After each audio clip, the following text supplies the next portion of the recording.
So hello, I'm so glad that you all made it. If this is the first time for you to be in the Lippman room, you must feel like you've won a treasure hunt. But I'm glad all of the classes made it up from University Hall. And for those of you that are new to Olney, are there anyone in here who's not an Olney member yet? All right, we want to recruit you. We have a winter brochure, which is on your way in. We're in our third week of classes, but know that you can join Olney at any time, and the benefits of membership are vast, including discounts to a whole variety of cultural activities. But we also want to... That perhaps is too loud. But there is also March 17th on St. Patrick's Day will be the spring open house for the Osher Lifelong Learning Institute at Berkeley. It'll be at the Berkeley City Club, and it will be the rollout of all of what we will be doing over the spring. And so if you haven't joined, I hope you will. And my name is Susan Hoffman. I am the director of the Olney at Berkeley. And the series that you are now participating in is called From Boom to Bust, Insights into the Economic Downturn. As you know, it's one of 4 lectures that will be given. The next 3 lectures will be held at Sibley Auditorium. And if you don't know where Sibley Auditorium is, please check the Olney Berkeley website, because we have a map. Or give our office a call and we'll give you some instructions as well. Couple of other things. This particular series is being sponsored by the Vice Provost for Teaching and Learning. Our Vice Provost is Christina Maslak, who is basically given the charge to balance teaching and learning with research. And so she's looking at a variety of opportunities where she can not only just recognize the teaching and learning that's happening on campus, but extend into the community the incredible intellectual assets that are of Berkeley. And so these kinds of events will be happening more, and this is a first venture for us as Olney at Berkeley with the Vice Provost of Teaching and Learning. And so today, we're starting with Professor Martha Olney. And she will speak about the forces at work in the economic crisis. She is an instructor in the Department of Economics. She is the recipient of the Distinguished Teaching Award, as well as the Jonathan Hughes Prize for Excellence in Teaching Economic History, which is one of her main specialties. She also specializes in macroeconomics and something that she calls the economics of discrimination, which I want to hear more about. Her research has delved into consumer spending, consumer indebtedness, race, and credit and savings.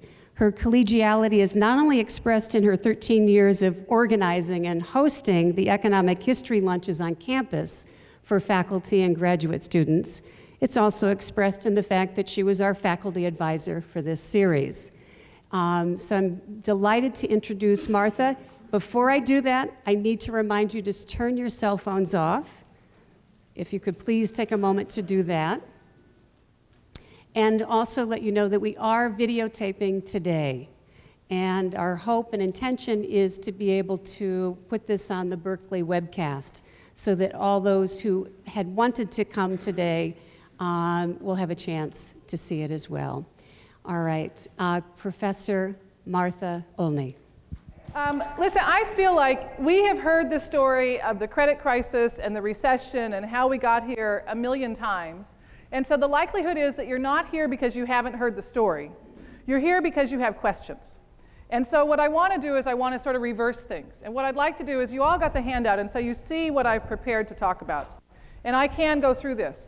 But what I'd like to do first is I'd like to take a few minutes. I want you to first, till I give the signal, I first want you to think about what are the questions questions that you hoped I would answer today. And then I'm going to give you a minute to think about that, and then there's a step 2. So take a second, a minute at most, think about what's the question or questions I hope she'll answer today, and you may want to jot it down. There's room here on your handout to jot it down if not jotting it down doesn't make it stick. All right, now you've had a second to think about it. What I'd like you to do now is introduce yourself to the person sitting next to you. Please make sure that nobody in your row is left out, so if it takes a triple, make a triple, and share with each other what the question or questions are that you hope I answer today. So,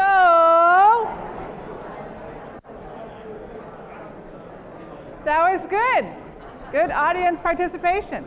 So now the question for you before we begin is, let me find out what are some of the things you're hoping to learn today.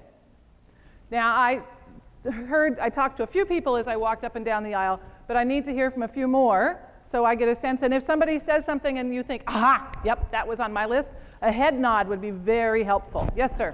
I'm interested in the nature and role of the mortgage-based securities and their basically their teams in high. How that whole mortgage-backed securities thing worked. Where'd my clicker go? Oop.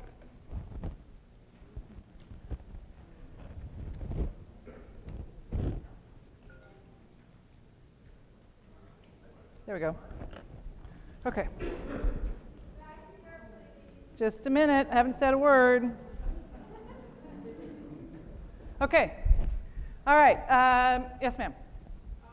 I would like to know how we can get that work.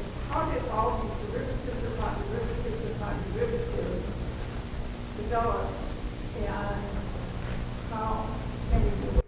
Okay. So her question was, how did all these derivatives and so on develop? Now, this is a helpful exercise because I want to tell you that there are some of these questions that you're asking that I'm not going to answer. So I'm in the economics department. I'm not in the business school. And so I am going to talk about mortgage-backed securities, but you're going to have to wait and ask Dave Robinson or Brad DeLong about derivatives. Yes, sir? The stock market reacted very badly It did. to the Treasury Secretary's remarks this morning. Oh, today. What does that mean for us? I love it. Take a long view, but talk about today's stock market. So we'll write down stock market, I was prepping, so I didn't get a chance to listen to the news this morning. Yes, ma'am. Yes. How do you think Obama's stimulus plan compares with FDR's? And do you think that FDR's plan would have succeeded without World War II? Okay. So the question is about the stimulus plan, Obama versus FDR comparison. So let's hit Obama, FDR, stimulus. Good question right up my alley. Oh my Lord. Let me go to the back. You're standing up, yes. I'd like you to tell me your take on what the government's role is in bringing about this crisis. The government's role in the generation of the crisis. Okay.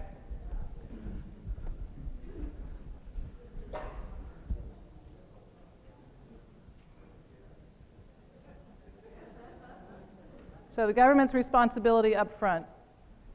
Okay. Sure, go ahead. Yep, I was wondering whether the stimulus plan might stimulate the Chinese economy more than our own economy.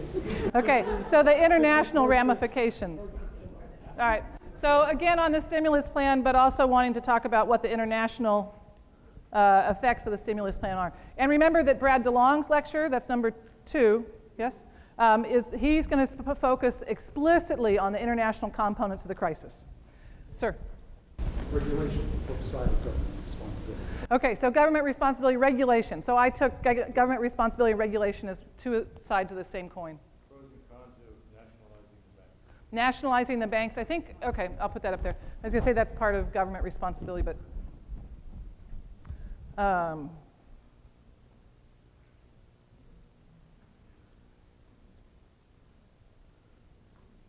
okay. Now you see where we're going to stop this, right? I mean, I have one screen to write down questions. Yes, ma'am. My question is about magnitude. Read a lot about the economic stimulus package. Some say it's too little, like Kirkman. Some say it's too big. I mean, what are the criteria for determining the amount? Okay, so the question is, what are the criteria for determining whether the stimulus package is too big, too small, or just the right size, right? So we're at Goldilocks in the right. All right, so that's up there with stimulus package. Yes, ma'am. It's close to Chris, but how does an average intellectual evaluate this whole thing? Is there such conflicting points of view? So how does somebody who's not an economist evaluate this when there's so many conflicting points of view? I can help you a little bit with that. I don't know. The snotty answer is take Econ 1. Which is a not very helpful answer. Yes, sir. This is on a somewhat more ethereal level. Many of us have lived lives of having to do something useful for society. These people are bundled. What was in their heads? Were they completely selfish, or was there something going on that made them think that they were doing something productive? I think that one's outside my realm. So the question was that many of us have lived lives where we've tried to make a positive contribution to society. What was going on with the people who got us here? I have things I could say, but not mic'd and taped. Yes, sir. The savings and loan crisis was resolved by taking over all the savings and loan companies and selling off the bad assets. Japan did not do that in the 1990s and entered in what they call the lost decade. Now, I'd like to ask you, are we very much afraid in this United States to come in and take those assets, devalue them, take away the family interest of those people who bought those mortgages? I mean, otherwise, how are we going to solve it? Okay. So more on the whole, what do we do with the financial things? Yes, ma'am. Clearly, we're going to print money to solve part of this crisis. So we're going to print a lot of money. And right now, we're worried about deflation. When should we be very afraid of inflation? No, not. I would put that way down on your list. So the question is about the amount of money that the Fed is pumping into the economy, and when should we start to worry about inflation? I'll tell you, if there was something to worry about in terms of inflation, I think that it would ease the ulcer pangs in the guts of the people at the Fed. They would feel a lot better. Yes, sir. What might be done to help unemployed people retain their homes, give them unemployment compensation? Okay. So generally, I'm going to put down how avoid foreclosure, although your question was specific to especially if you lose your job. Is that okay? Yes, sir. The New York Times had a full-page ad sponsored by the Eco Institute, wherein the whole page was all economics professors who say that the Keynesian analysis of this situation is dead wrong. Do you agree with that? No.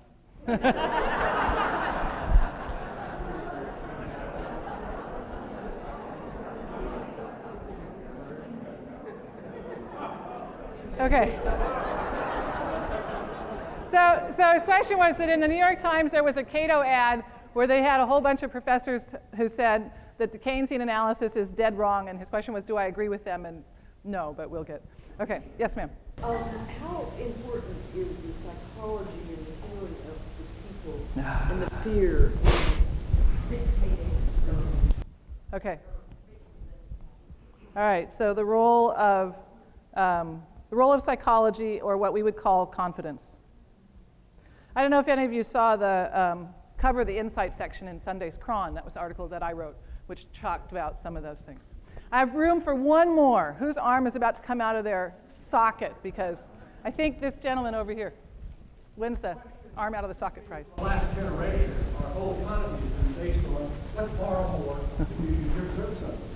How do we stimulate the economy without borrowing more and just taking the whole? No, you read my article in Sunday's paper, didn't you? Yep, that's the crux of the problem. That's the crux of the problem. So the question was, how do we stimulate the economy Without borrowing more. That's right. You want to know the sad answer? We can't. Yeah. So let me tell you, I think in terms of the questions that you've asked that are up here, and I know you all had more questions, and I apologize I couldn't take all of them, but I think I got a flavor of the kinds of questions. There were some questions about what should I do with my retirement and what's going to happen with my retirement account, and that's not my field.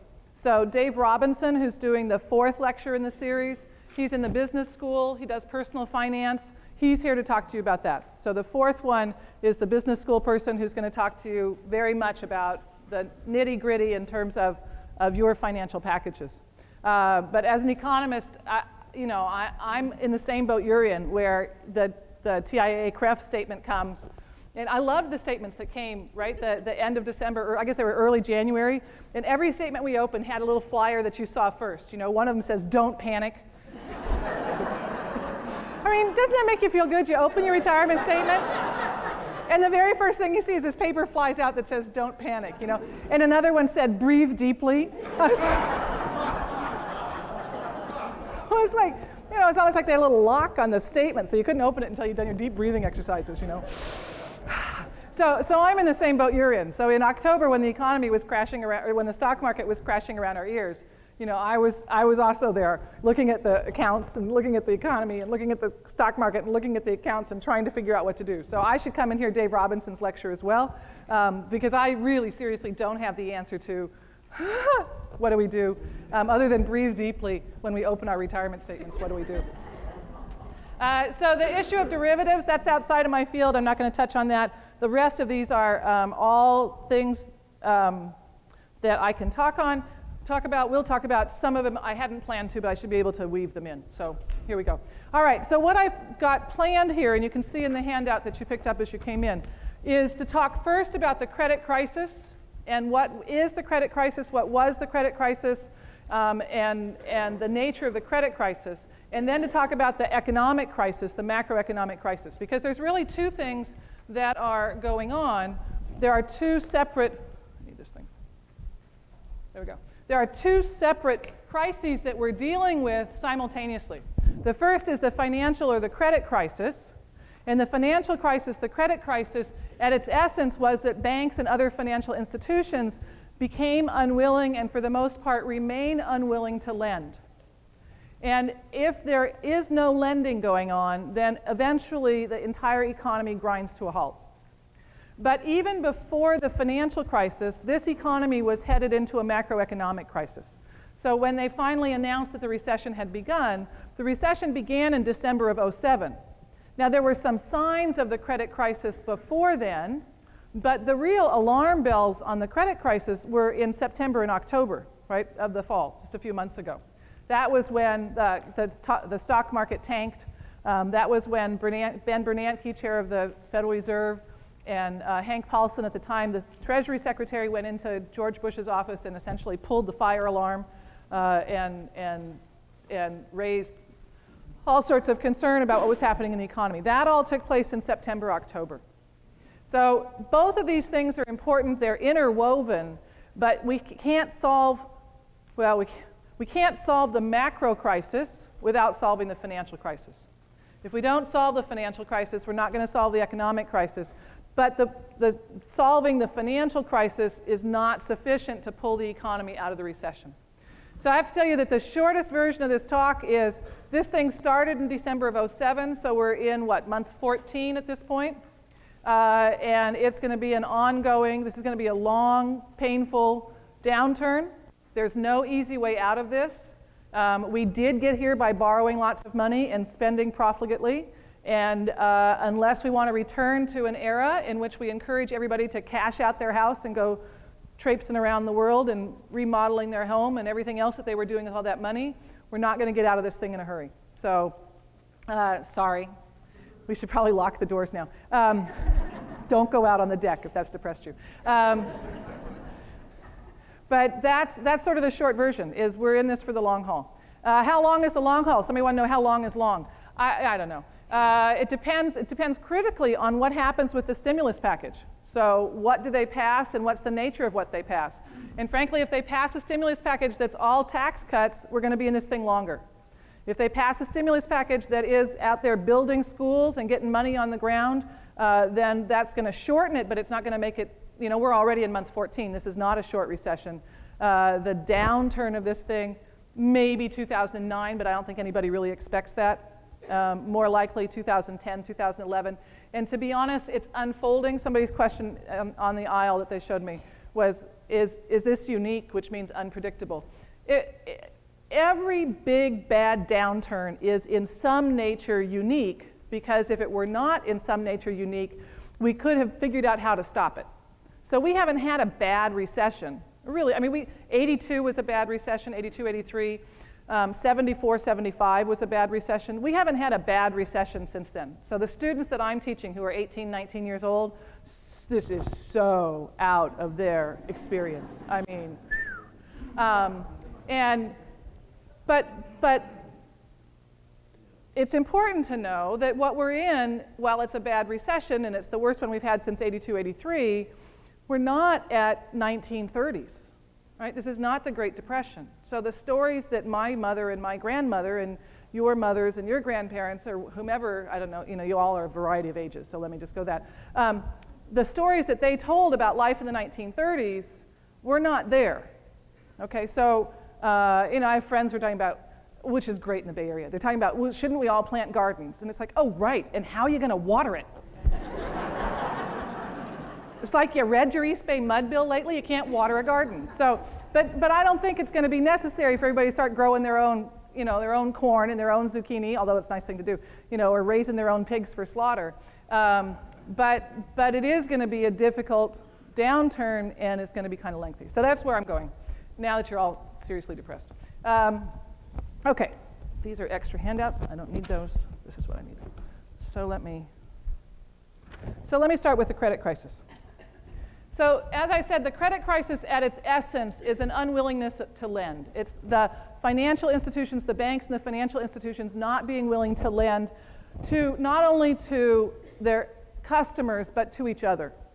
Lending is at base a relationship that's based upon trust. Certainly when we sign a loan contract, there are provisions in there for what's going to happen if we don't fulfill the contract, but no one's going to offer us a loan if they don't on some level believe that we're going to pay it back. So the provisions are in a contract for what happens if you don't pay it back, because that's a possible eventuality, but not because when the lender makes that relationship with you, forms that relationship, they're not thinking, oh, I'm going to lend you $14,000. I know you're not good for it, but that's okay. I've got a contract to cover myself. No. I'm going to lend you $14,000 because I think you're good for it, but life happens. And so I'm going to have a contract that covers me, the lender, in case life happens to you and you can't pay it back. So at base, lending and borrowing is based on trust. Yes, sir?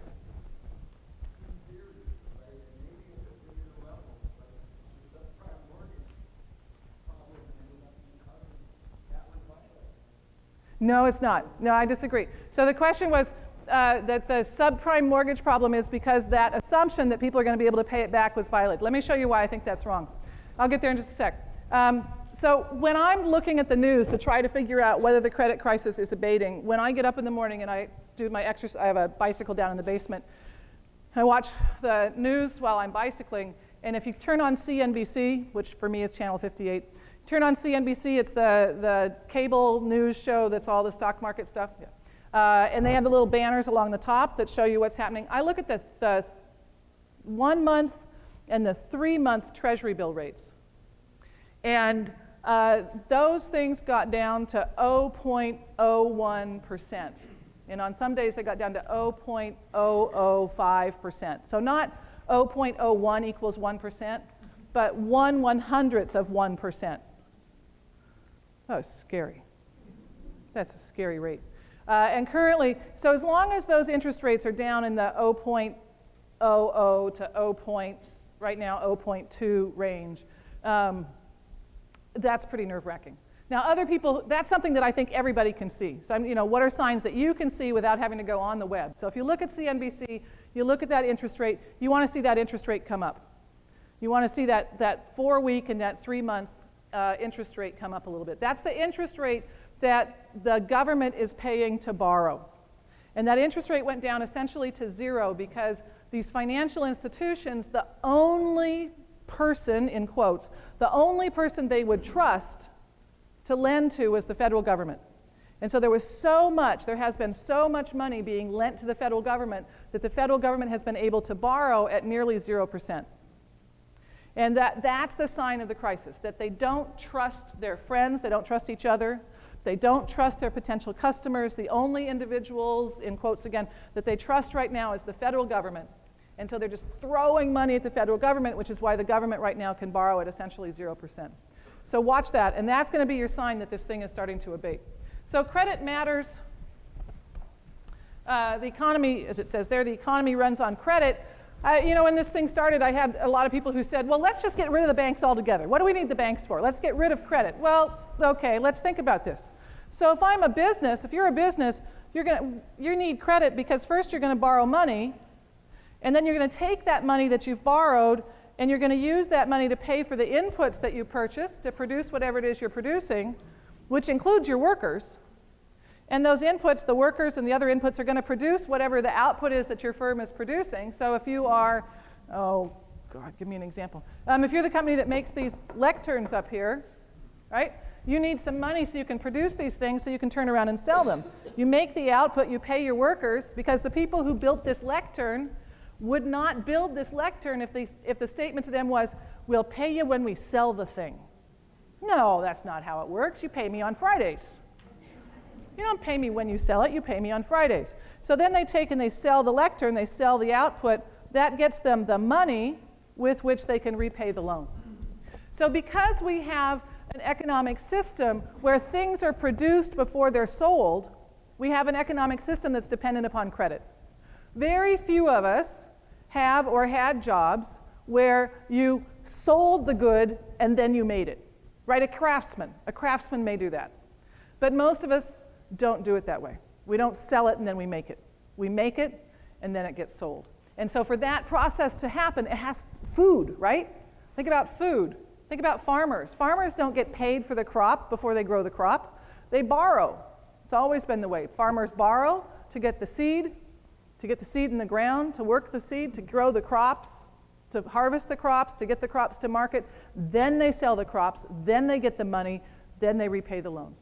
So credit is essential. Without credit, this whole thing winds to a screeches. It doesn't wind. This whole thing screeches to a halt.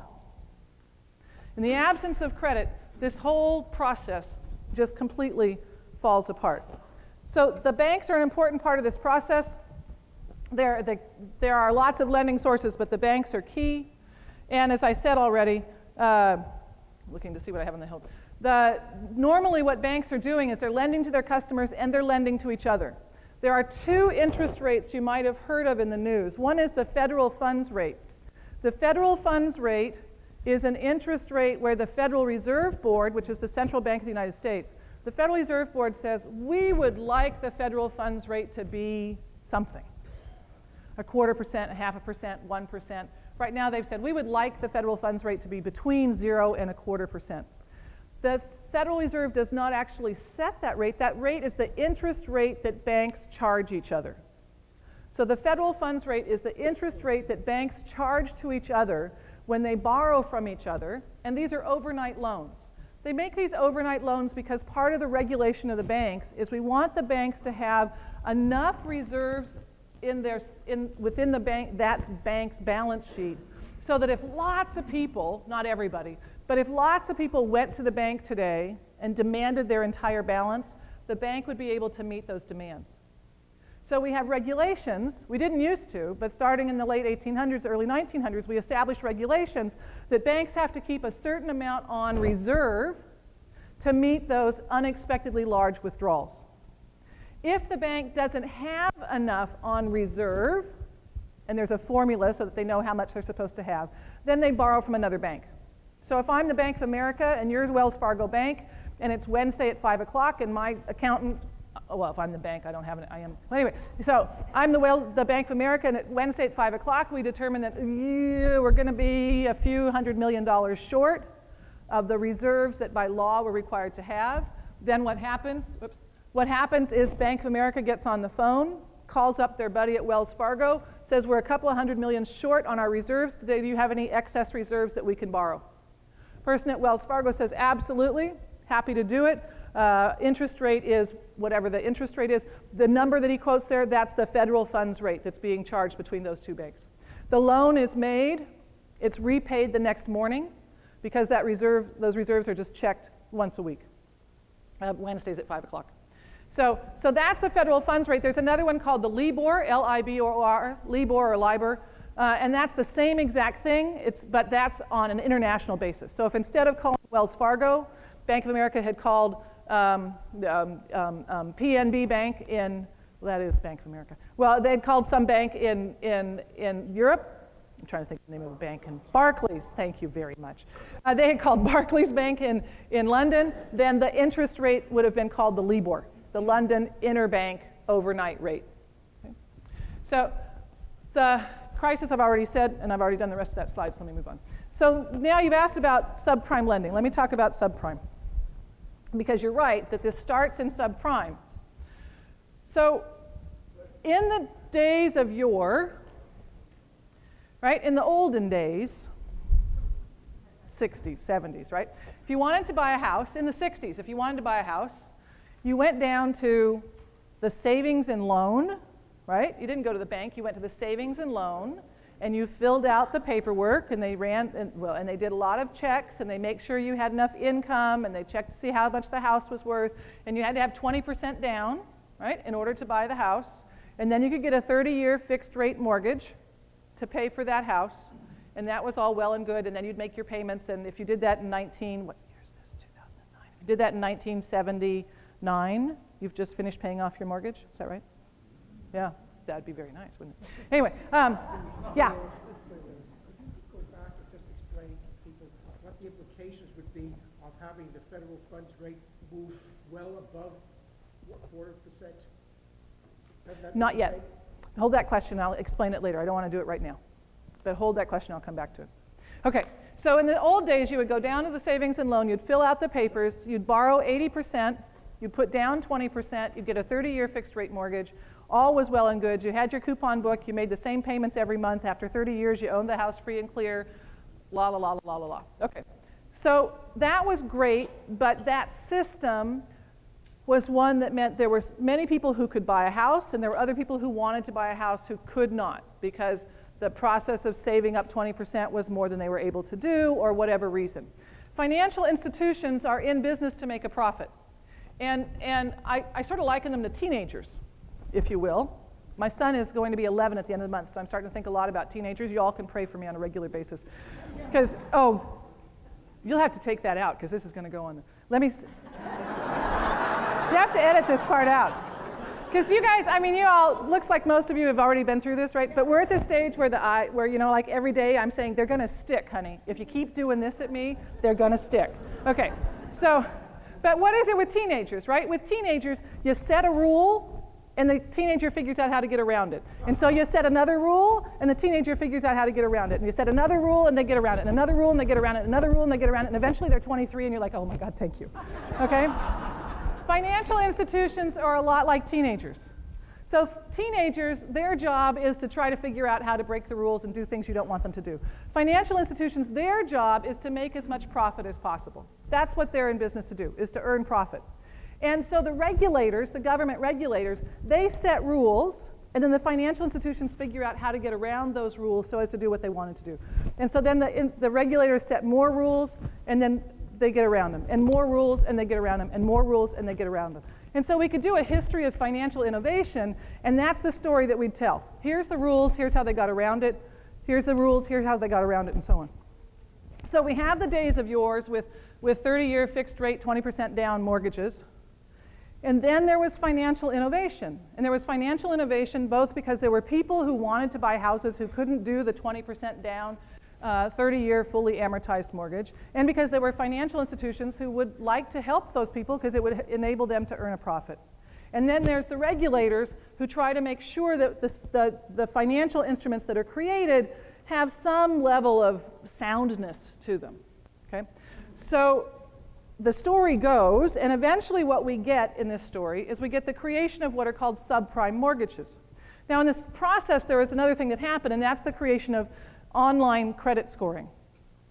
So in 1963, when people went down to get a mortgage, there was no FICO score, right? There was your credit history, but it was kind of cumbersome to come up with that history, but there was no online FICO. And so, but now what happens is you go down to get a mortgage and they go online and boom, there's your FICO score, which has been collected by an organization named Fair Isaac Corporation, which has big offices over in Nevada. And they're taking and they're blending together a lot of information about your behavior that comes up with a number between 0 and 800 that is their number that says how creditworthy you are. They do it between 0 and 800 because the SAT scores cap out at 800, and they felt like, I swear to God, and they felt like people understood SATs. Ask him. I got that from the guy at FICO who did this. I'm like, why 800? He says, because people understand SATs, and SATs cap out at 800. Okay?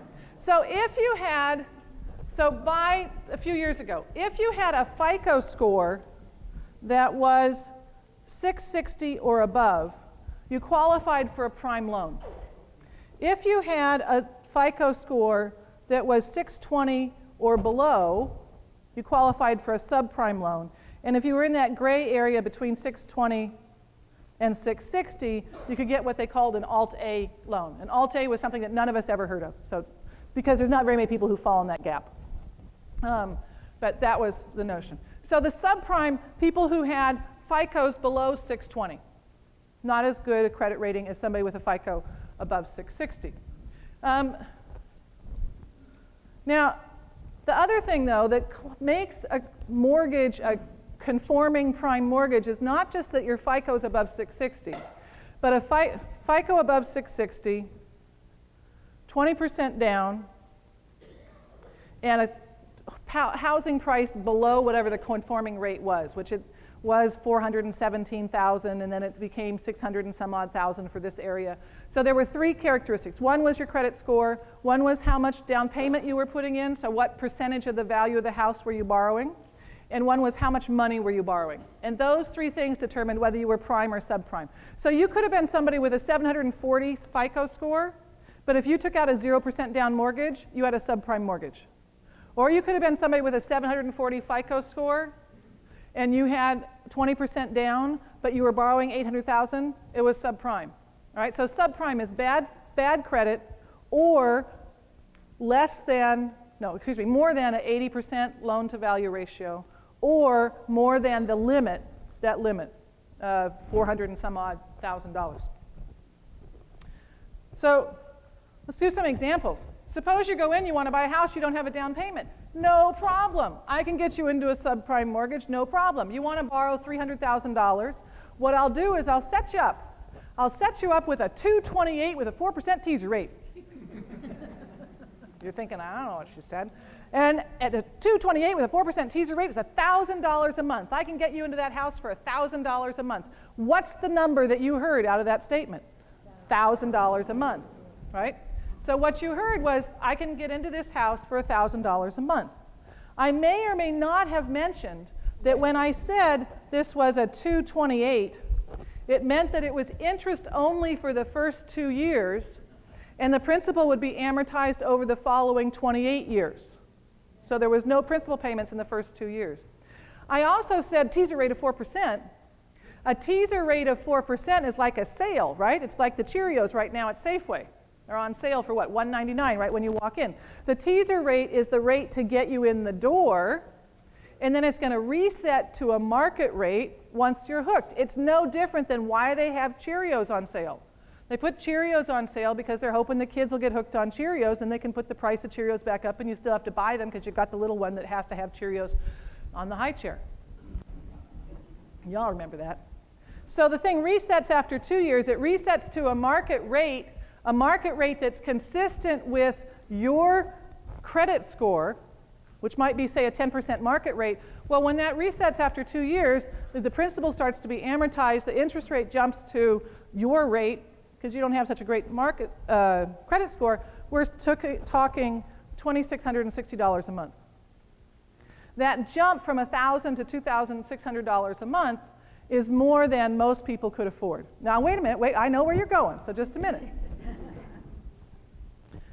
You can't afford it? No problem.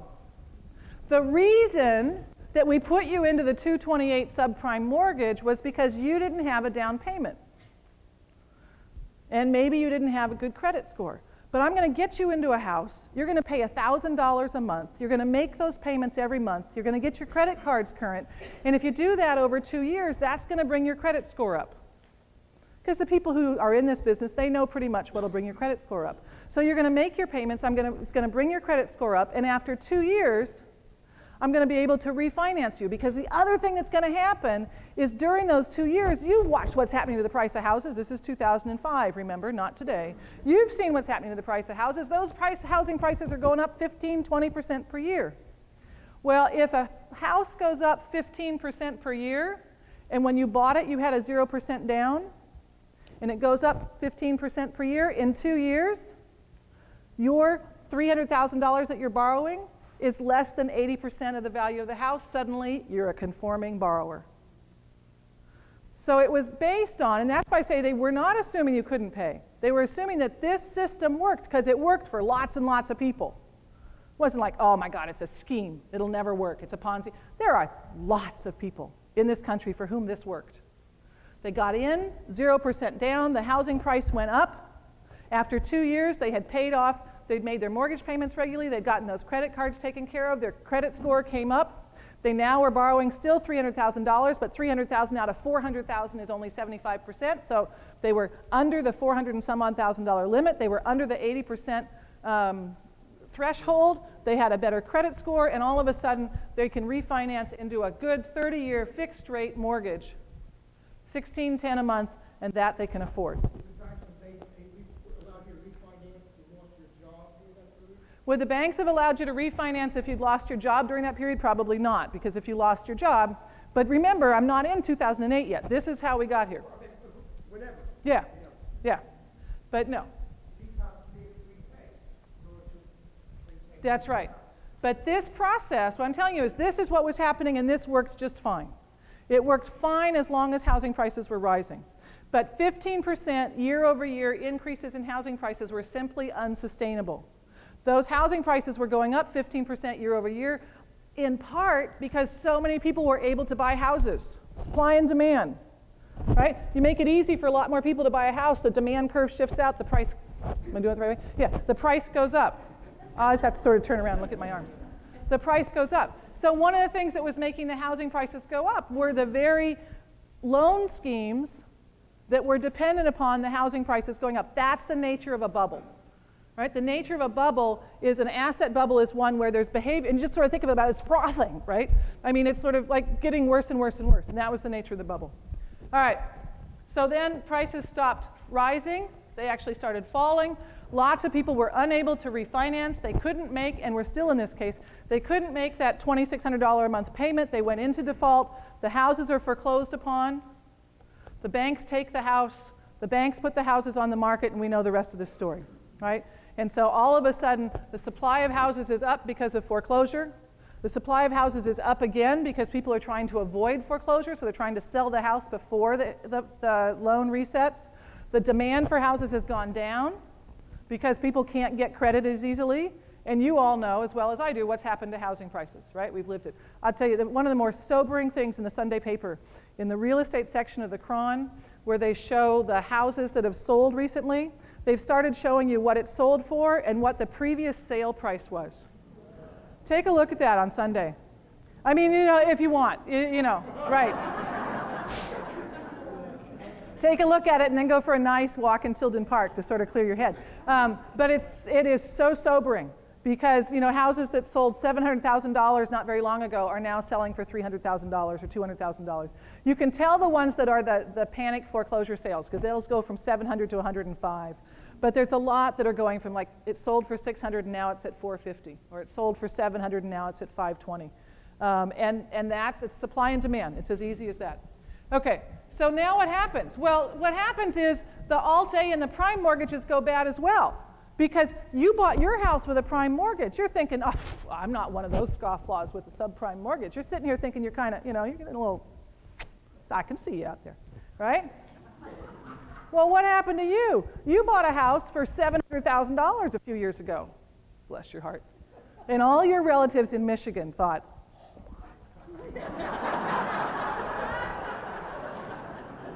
right? You bought a house for $700,000. You felt pretty good because you were able to borrow 80%. You had some money that you made on another house. So you only, you didn't tell your relatives this, you only borrowed $500,000. So you only borrowed $560,000 from the bank, all right? And what's happened to the price of that house since then? That price of that house is no longer $700,000. That price of that house went $700, $650, $600. You looked on Zillow last week and it was down to $520. You still owe $558,000 and $558,400 because you know how quickly the principal pays down on these things. So you still owe almost $560,000 on a house that's now worth maybe $520, and that's before the commission for the realtor. You couldn't clear that. You'd have to clear, I don't know, subtract 10% for me. You'd clear maybe $480, you owe $560 on it. You're what they call upside down.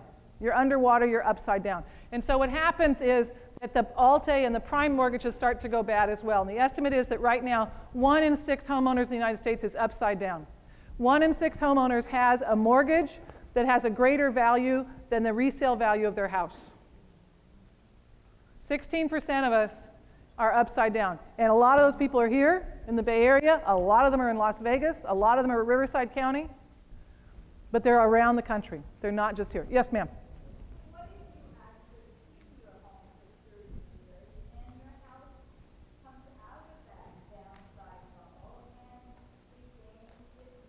Well, and that's certainly the hope, right? So the question is, so what if you're upside down now, but you just keep paying? And that's one of the hopes, right? Is that a lot of these people who are upside down will decide, I guess we're not moving anytime soon, and will simply continue to make those payments on that mortgage. But to the extent that they do not, then this is contributing to the problem. Okay, now I'm not to I always have a clock at the back of the room when I lecture, so I can keep tabs on what time it is, and I don't. So, right.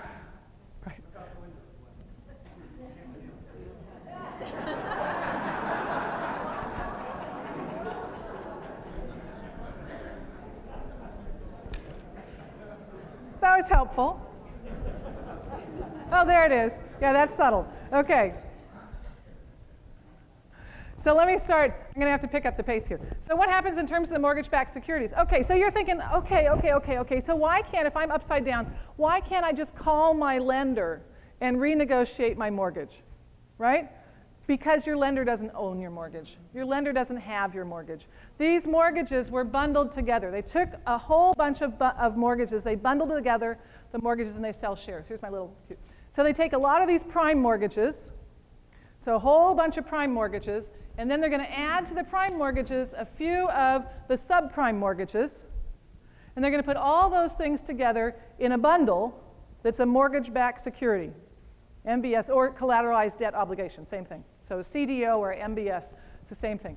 They put them all together in a mortgage-backed security. So that mortgage-backed security is this bundle, and I didn't want this to go on forever. It actually has like 1,000 or more mortgages in it. They're all together in this mortgage-backed security, and then they take this mortgage-backed security and they cut it up into lots and lots of pieces, and they sell each of these pieces separately. So your mortgage was cut up into 1,000 pieces. Maybe somebody bought 5, so they own 5/1,000ths of your mortgage. But if you want to renegotiate your mortgage, you have to find, by law, you have to find at least 50% of the value holders. So if they cut it up into 1,000 pieces and each group bought one piece, you've got to find 501 of the 1,000 folks who bought your mortgage and sit them down in a room and negotiate with them. You know, and one of them's going to say, look out the window to see what time it is, and there's a wall there, and you can't see. So there's 250 in this room. You need twice as many of you and me sitting here reading. It's not going to work. So one of the reasons that people are having so much trouble in terms of the renegotiating is that their mortgages, it's not like the old days where Washington Savings and Loan held your mortgage. And if you had a problem, you could go down the street to Washington Savings and Loan and talk to them. That's not how it's done anymore. They bundle these things up and they sell them off. Well, okay. But then what happens? Well, what happens then is these mortgage-backed securities are sold on the street, Wall Street. They're sold on the street. Who are they sold to? I don't know. Nobody knows. Good question. Everybody, anybody. They're sold to banks, they're sold to central banks, they're sold to hedge funds, they're sold to financial institutions, they're sold to insurance companies, they're sold to TIAA-CREF, they're sold to anything, anybody that you can imagine all around the world. So a few years ago, I was in a seminar with a bunch of people who are in the industry, and we were talking about subprimes. And I said, so I'm trying to wrap my head around this thing. I said, so who owns these things? Who's buying these mortgage-backed securities? They said, we don't know. I said, well, what do you mean we don't know? I said, we don't know. We don't know who buys these things. You know, we bundle them, we sell them. We don't know who owns them. I said, well, is this a problem? No, we think the Chinese bought them. So when the whole thing implodes, it'll be a problem in China and it won't affect the United States. Brilliant, right? So, there were like two issues with that statement. One, it was not very smart, and two, it was not very nice about China. But in either case, didn't really work out that way. So the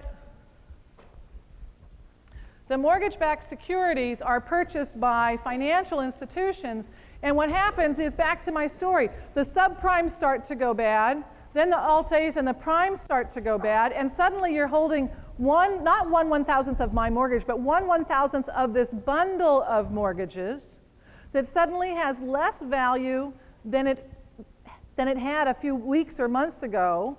You're not even sure how much value it has. I mean, God, you bought 1/1000th of a bundle that had 500 mortgages in it. There's this many were subprime, and that many have gone bad, and then these other ones are prime, but now they're like not very good. And they may go bad, and then it's like, oh, I don't know what it's worth. Nobody knows what they're worth. And that was the genesis of the crisis. In August of 2007, the European Central Bank said, hold it, hold it, hold it. A bunch of our banks have these mortgage-backed securities from the United States on their balance sheets, and these mortgage-backed securities are not worth what the Moody's and the other raters in the United States have said they are worth. And we, the European Central Bank, the European equivalent of the Fed, we are going to require our institutions to have greater reserves against losses on these American mortgage-backed securities.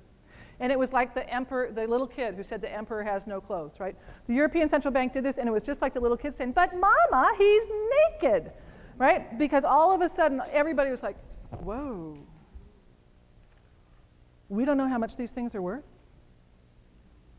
These things may not be good. Ooh, this could be bad. Yes, sir. Today, the Secretary of the Treasury get plan yes. to get the private sector to do exactly that. Yep. Start buying up these loans held by individual banks. That's right. Does that make any sense, given what we've just said?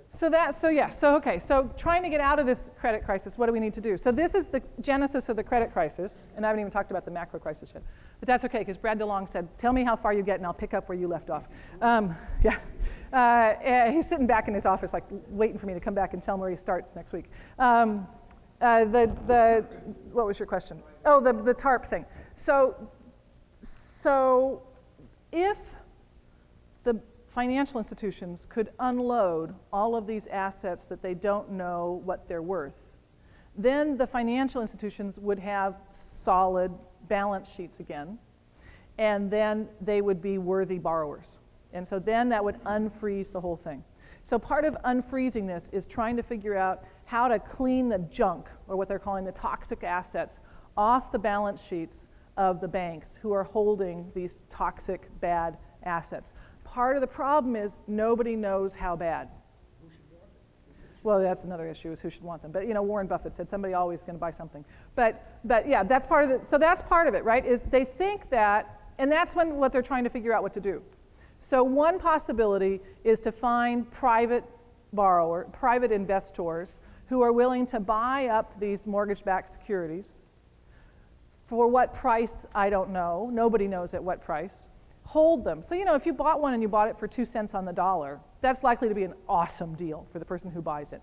If you buy it at 96 cents on the dollar, that's charity, right? But there's a lot of room between 2 and 96. And it's not clear what the right price is for these assets.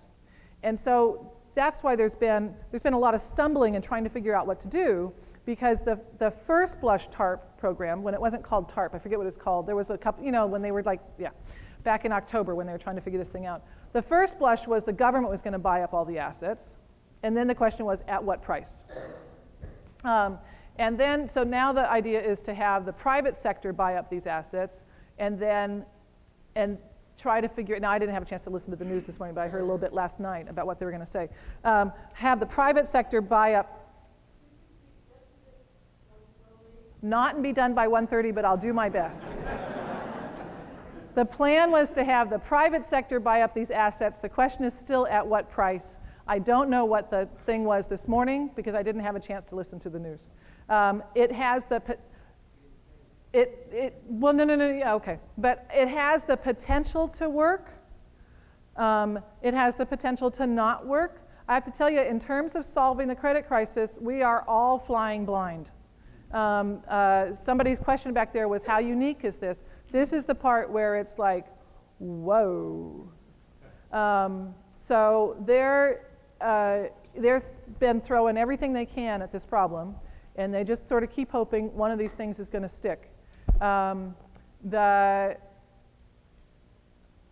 change in administration has created some difference in the approaches to this, not radical differences. So you had an administration that was, up until the time this crisis broke, that was a free market sort of, and now you have an administration that is, geez, when markets work, they work great, but they don't always work. And financial markets are one of those places where you need to have some government protections of people because there's a public trust there when you put your money in a financial institution. And so that notion of the public trust and why that generates a proper role for government in regulating financial institutions, that's one of those attitudes that wanes and waxes depending upon who's running the show. Yes, ma'am? Now I took my watch off. Yeah. Where'd the first 300, well, we know where it went. The question is, where'd that first 350 billion go? There's a list as to where it went. So there's a few hundred billion, or a few tens of billions here, and a few tens of billions there, and so they have a list as to where it went. But I don't know. I mean, it's a funny thing, because think about it this way. If I were to give you $1,000 right now, $1,000 check, and you put it in your checkbook, would you be able to tell, when you looked back at the checks that you wrote this month, where my $1,000 went?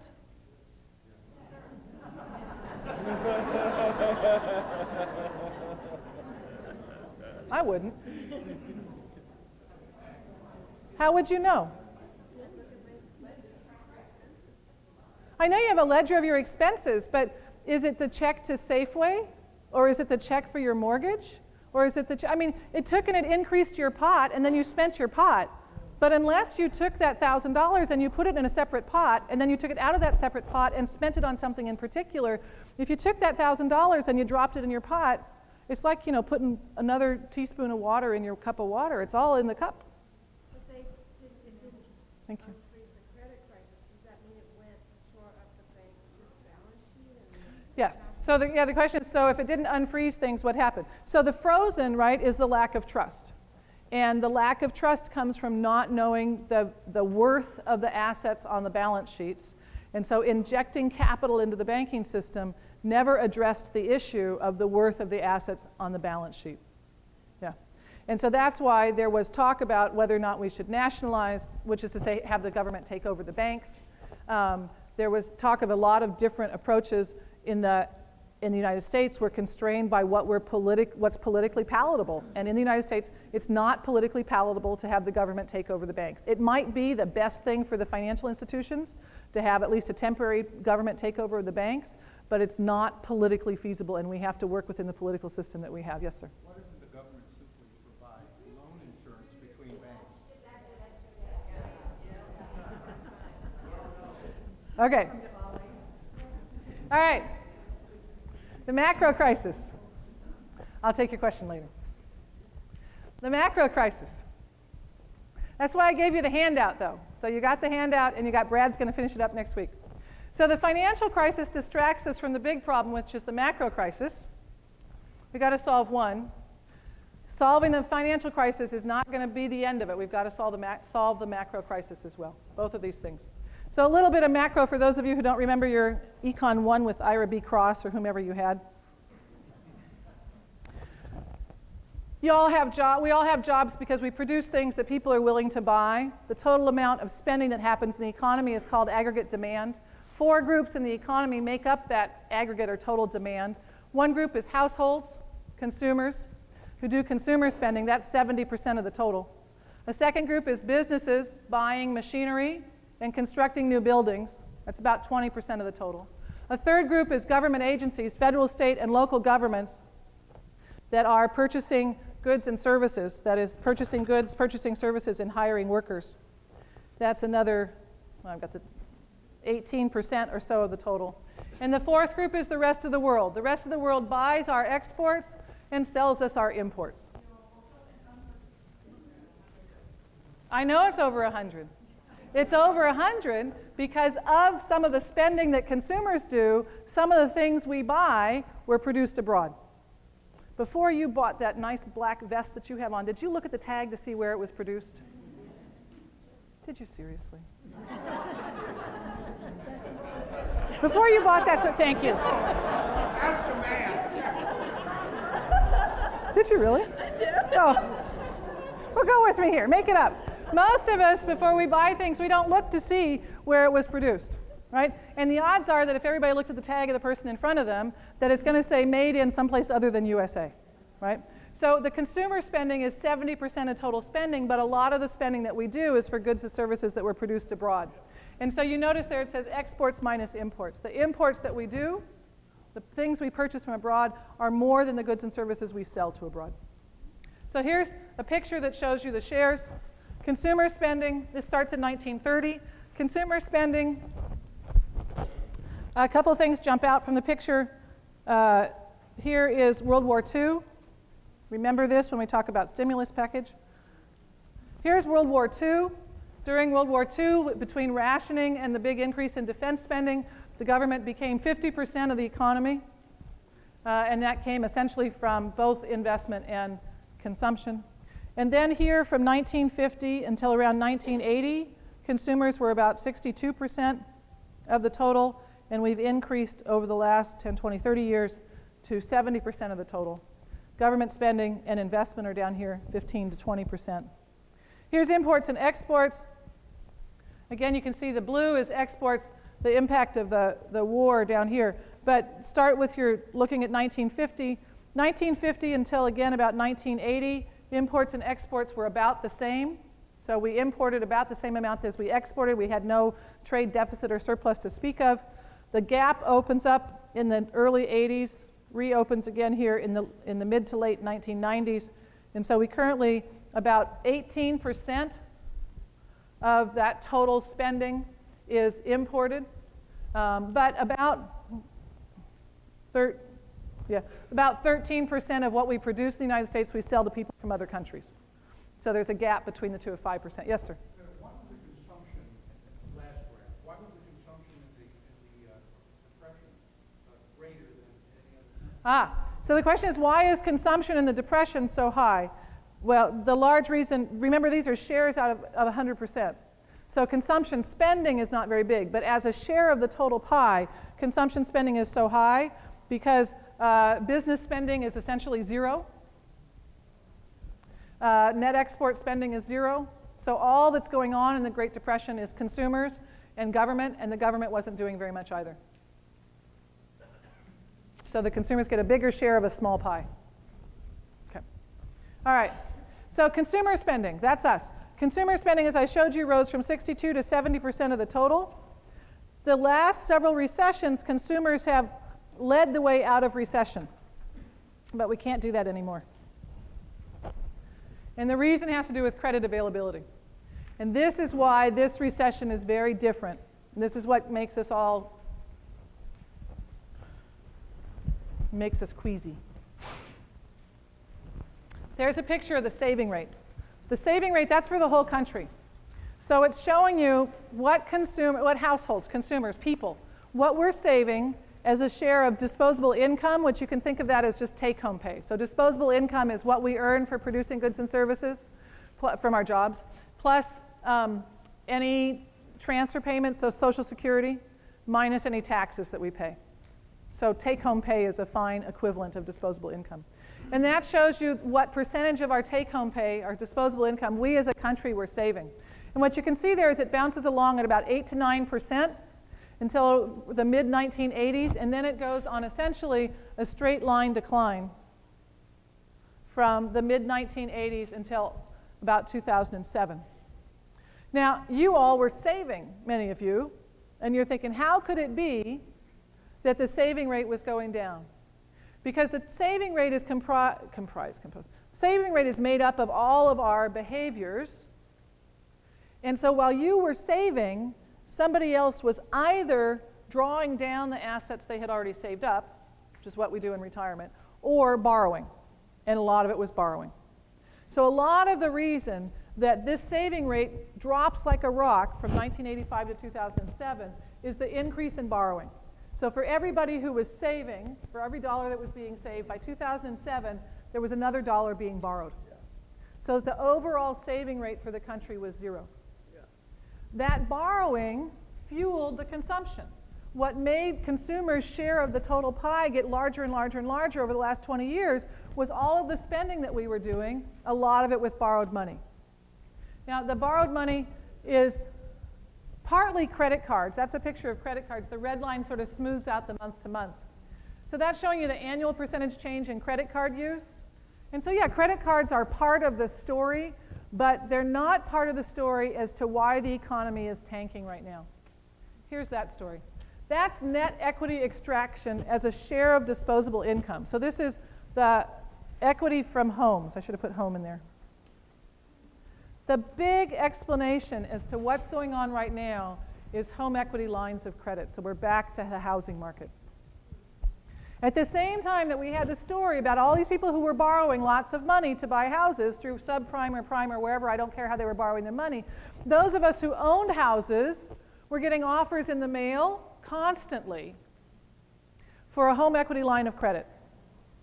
Right? You've got $600,000, $500,000, $400,000, $300,000. You've got hundreds of thousands of dollars of equity in your house. Tap into your equity. So they offered you a home equity line of credit, and it's so easy. I don't know about you, but I've got one from Bank of America. If I can't quite make my credit card payment, I go to my Bank of America website and I click there, and boom, I've transferred a few $1,000s from my home equity line to my checking account. I mean, it takes me literally less time than it took me to speak that sentence. Right? So it's incredibly easy.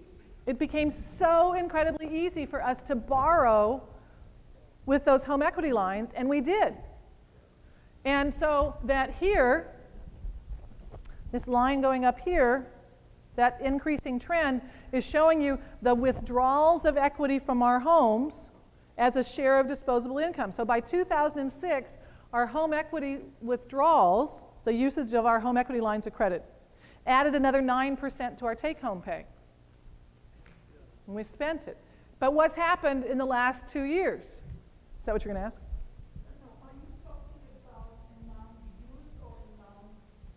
Not the limit, what the amount is that actually was withdrawn. Yeah, so the extraction, the home equity line of credit is the maximum, and the extraction is what you actually sucked out. Yeah. So no, that's not the limits. That's what you took. Well, not you, but you know what I mean. What we took. Okay, but look at what's happened in the last 2 years. Talk about falling like a rock. What's happened in the last 2 years is whereas 2 years ago, those withdrawals of home equity were adding 9% to our take-home pay, now in the third quarter of 2008, we actually repaid more home equity than we withdrew. So instead of boosting our spending ability, we're not only no longer boosting our spending ability, we're actually paying back, which might be a really smart thing for each of us to do individually. But what it does to the economy is it means we're not spending. We're not getting the kitchen redone, which means the kitchen contractors don't have work. We're not getting the foundation repoured, which means my brother who pumps concrete doesn't have work. Get your foundation done. And we're not doing, right? All the spending that we had been doing, which had been creating jobs for lots of people and giving us a booming economy, we're not doing because we're not borrowing the money to do it with. And so people don't have jobs because there's nothing to produce, because there's nobody to buy it, ... That is to say, recession. And so long as we don't turn around and take that home equity withdrawal line back up to 9%, we aren't going to be able, we consumers are not going to be able to lead the way out of this recession. We're not going to take that line back up to 9% because, go back 3 slides, what's happened to housing prices? Right? Housing prices have gone down, so we don't have the equity anymore to take out. And lots of people got phone calls or letters that canceled or reduced those home equity lines. So we may not want to, and many of us simply can't withdraw the home equity that we had been withdrawing because that equity has dried up, it's disappeared. And so consumers can't be the ones, to lead the way out of this recession. Well, I said there were 4 groups. What about the others? What about investment spending? Investment spending by economists has nothing to do with stocks and bonds. Investment spending, just a minute, ma'am. Investment spending is business spending for new machinery and purchases of new buildings, construction of new buildings.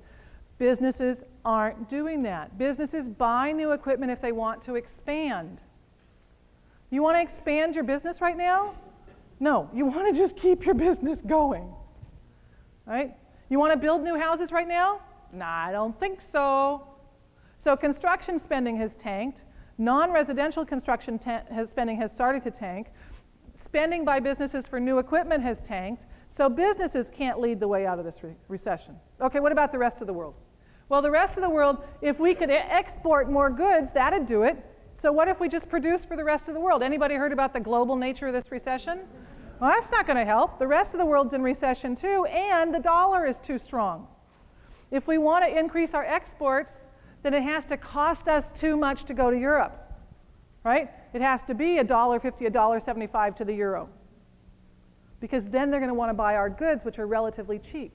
So the dollar is too strong. We're not going to get out of this through exporting unless we completely depreciate the dollar, and that's not going to happen. So we're left with government spending. Government spending is made up of federal and state and local government spending. Of that total, the total government spending is about $3 trillion. About 1/3 of that is by the federal government, and 2/3 is by state and local governments. So let's start with state and local governments. So 2/3 of government spending is by state and local governments. State and local governments are required by law to balance their budgets. Right? So, as tax revenues go down, what has to happen to state and local spending? It gets cut, right? State workers, furloughed 2 days a week, 10% pay cut for all state workers, basically. Get rid of, 71 social workers in Contra Costa County who work with foster kids? Right? I mean, state and local workers, state and local budgets get slashed. In my family, one of my nieces is a sheriff's deputy, and another one is a county social worker with foster kids. And when we had Thanksgiving, and we go around the table at Thanksgiving and talk about what we're thankful for. And they both said they were thankful to have county jobs, state jobs. And, I was like, okay, it's Thanksgiving. I don't want to ruin Thanksgiving. But it was this morning's paper or yesterday morning's Chronicle that had a big article on the front about how the counties are starting to feel the pinch because the counties get money from the states. So state and local governments, which are 2/3 of government spending, cannot increase spending. They couldn't increase spending in the Great Depression. Somebody asked about fiscal policy in the Great Depression. What's always been the case is when the economy goes into a downturn, state and local governments have to cut their budgets. They have to spend less. It's just the way it's set up. And so they contribute. They always do. They contribute. They make the recessions worse, and they make the booms boomier. So that leaves us with the federal government. The spending of the federal government in this regard is about $1 trillion. About 70% of that is defense spending. About 30% is non-defense spending. And that's our only hope. I mean, I ran through consumption, I ran through investment, I ran through net exports, I ran through state and local governments. All I'm left with is federal government. And either we get a stimulus package that increases federal government spending to try to increase the amount of goods and services that people are buying or they're being produced, or we don't. Now, there's the debate about whether it should be tax cuts or whether it should be direct spending. The thing about tax cuts is that every time we cut personal taxes, we can go back and look at the data. That money does not all wind up in the spending stream. And right now, what are people going to do? A lot of people would take a tax cut and use it to pay down their debt.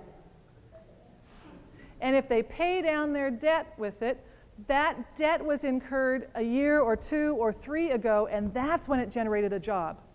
Paying down your home equity line of credit today may be a really smart thing for you to do individually, but it doesn't generate jobs. It generated jobs when you tapped the home equity line, and that was when you hired the contractor, not when you pay it off. So that's why so many economists are saying, ooh, no, don't take the mix toward tax cuts. Take the mix towards spending, those shovel-ready projects. Rebuild Portola Middle School. My son's going to go to Portola in a year and a half. It's like, aha, put the money into Portola Middle School. It's shovel-ready. They've got the environmental impact report. It's done, right? So what do they cut? They cut out of the bill, they cut out construction of schools. So anyway, I don't want to get off on that. But so it was a bad weekend thinking about the down and dirty and bringing it right home to El Cerrito. But the smart spending would be spending that benefits us now because it gets people to work now and benefits us going forward in the future because it has long-run benefits as well. So anything that is an infrastructure improvement, right? Let's, for heaven's sakes, fill the bloody potholes, right? Oh, I got to tell you, fill the potholes. Let's fill the pothole. Let's Carlson Boulevard in Richmond. I mean, tell me. It's fill the potholes. The interstate highway system was built in the 1950s. You think maybe some of those bridges need to be replaced? I don't know. Ask the people in Minnesota. There's a lot of schools that were built 50, 60 years ago, right, during the baby boom. A lot of those schools could certainly be rebuilt or refurbished. There's a lot of spending that we could do that gets people employed now that allows for increases in productivity going forward. Let's wire those schools for the internet. That's going to help in education going forward. So anything that boosts productivity, but it requires a political appetite for deficits, for big deficits, the kind of deficits that we saw in the government spending in World War II, and whether or not we have the political appetite for that, I don't know. Let me show you a last couple of comments and then I'll take questions. One of the things I want to tell you is if you hear any pundit on the news, and I think they've stopped doing this, thank goodness, but any pundit on the news who says, in the last X recessions, blah, blah, blah, blah, blah, blah, don't believe anything else that comes after that in the last X recessions, right? Because this one is unlike anything else. So there was something on the news last week when they were talking about the decline, it was the rise in unemployment or the decline in consumer spending, and they were comparing it to the 1982-83 recession. Remember the 1982-83 recession? What happened to interest rates in 1982, 1983? Right? Through the roof. We knew how to get out of that one. The Fed created that recession by putting interest rates up at 15, 16, 18% in order to beat the back of inflation. It certainly successfully beat the back of inflation, and we knew how to get out of the recession, just turn the interest rates back down. Interest rates today are 0. There's nowhere to go. There's nowhere to go. So anybody who says in the last X recessions is making it up thereafter, because this one is unlike the last X recessions. A friend of mine at church asked me, is it a depression? Would you call it a depression? A depression is not a technical economic term. So a depression is a term that you hear a lot, but it's not something, if you go to any Econ 1 textbook, there's no definition of depression. So it's a really bad recession. I think generally my colleagues were not yet using the word depression, but I didn't say, oh no, don't be silly. We'll never use the word depression. So we're not yet using the word depression. What we will do, I don't know, going forward, depends upon how things turn out. And what's the lessons from the 1930s I already did. Okay, it's 1:30, so what I need to do is those people who still have questions, I'm happy to take them up front. But thank you all very much for your time and your attention.